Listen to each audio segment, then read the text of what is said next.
Hey guys, this is Bill Siementel. Getting a lot of questions on the Phat Fly I designed for Spro. What can I say about it?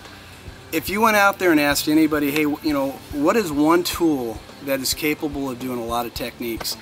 It's got to be a jig. You know, from swimming a jig, crawling across the bottom, putting it underneath the bobber, which is the technique would be called floating flying. Been using this for a lot of years. My dad actually started teaching me how to hand tie these back in the 70s when I was a kid.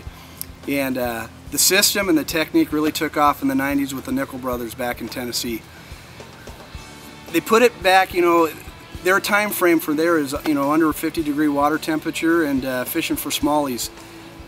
This bait, this tool right here with multiple techniques, crappie, bass, bluegill, big walleyes, I'm telling you, it's a very, very useful, universal tool. And the technique, if you want precision, depth control from about half a foot all the way down to about 12 foot of water, put it underneath the bobber.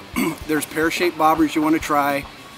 7/8 ounce or 7/8 inch is for the 16th ounce I designed. The 1 inch pear-shaped bobbers are for the 1/8 ounce. You put it on it, it's a balance system. Throw it up against your bluff walls, along grass edges, over humps, you know, over the brush line.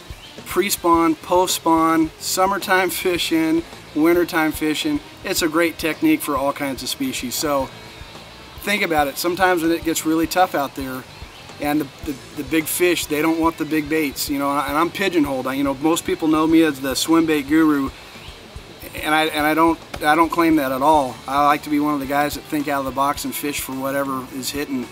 There's a lot of times I've caught bigger fish on a floating fly throughout the year than I have a swim bait. So the biggest one to date is 17 pounds largemouth in April during the spawn. So don't be surprised on where you can catch the fish and how big they are on this, especially for the kids. If you want them, just to get the kids out involved, put it on a bobber and let them go throw out and watch the bobber. When it goes under, set the hook. Great tool, multiple techniques.